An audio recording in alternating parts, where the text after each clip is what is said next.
Hello friends, இந்த ஓய்வு நாளுக்குரிய கர்த்தருடைய வாக்குத்தத்தமான வசனம் மத்தேயு 15:28.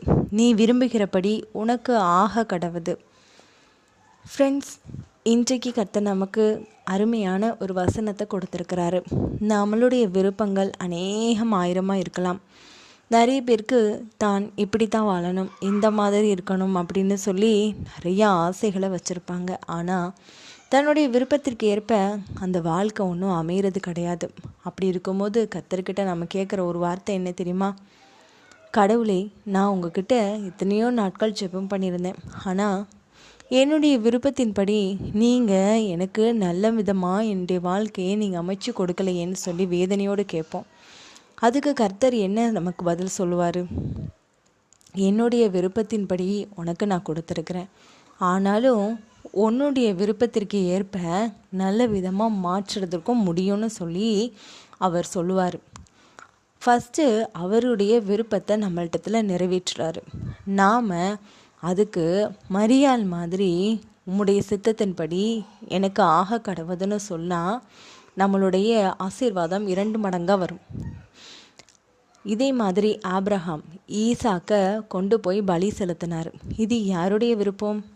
நம்மளுடைய கர்த்தராகிய இயேசு கிறிஸ்துவோடைய விருப்பம். ஆனால் ஆபிரகாம் அதை விருப்பத்தோடு செஞ்சான். ஆனால் அது அவனுடைய விருப்பம் கிடையாது.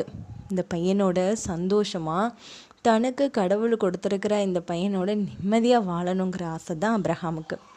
ஆனால் பாருங்கள், ஈசாக்க அவர் ஒன்றுமே செய்யறதுக்கு விடலை. கத்தி எடுத்து குத்துறதுக்காக, பலி செலுத்துறதுக்காக கையை ஓங்கினதோடு நின்றுட்டு அவருடைய விருப்பம். ஏன் அப்படின்னா, கர்த்தர் நம்மக்கிட்ட எதிர்பார்க்குற காரியம் அவருடைய விருப்பத்தை கொடுக்கும்போது நமக்கு பிடிக்கலை அப்படின்னு சொன்னாலும் நாம் அதை முழு மனதோடு ஏற்றுக்கொள்கிறோமா? இல்லைன்னா நம்மளுடைய விருப்பத்தின்படி நீங்கள் ஏன் எனக்கு கொடுக்கலன்னு நம்ம கேள்வி கேட்டுட்ருக்குறோமான்னு அவர் நம்மளை சோதிக்கிறாரு.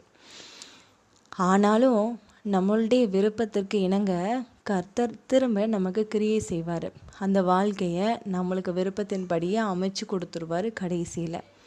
அதுவுமே நமக்கு கண்களுக்கு மறைவாக தான் இருக்கும்.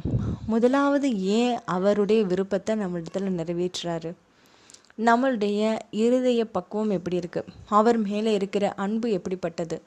நாம் சொன்னோன்னா கர்த்தர் நமக்கு இந்த வாழ்க்கையை கொடுத்துருக்காரு, இந்த வாழ்க்கையில் நம்ம ஆசீர்வாதமாக இருக்கணும், இது எனக்கு கொடுத்ததற்காக நன்றின்னு சொல்லணும்னு அவர் எதிர்பார்க்குறாரு. அப்படின்னு நம்ம சொன்னாலே எல்லா ஆசீர்வாதங்களும் பூரணமாக நமக்கு கிடைக்கும். கொஞ்சம் குறைய அங்கே இங்கே விட்டுப்பட்டோ கண்டிப்பாக கிடையாது. நம்மளுடைய விருப்பத்தை விட அதிகமாக கொடுக்குறவர் தான் நம்முடைய கர்த்தராகிய இயேசு கிறிஸ்து. அதனால் நாம் இப்போ விரும்புகிறபடி கர்த்தர் நமக்கு கொடுப்பார். ஆனால் அவருடைய விருப்பத்தை நாமளும் நிறைவேற்றணும் இல்லையா? இப்படிப்பட்ட ஆசீர்வாதத்திற்காக நம்ம ஜெபம் பண்ணுவோம், கர்த்தருக்கு நன்றி சொல்வோம், நல்ல விதமாக வாழ்வோம். கர்த்தர் உங்களை ஆசீர்வதிப்பாராக. ஆமேன்.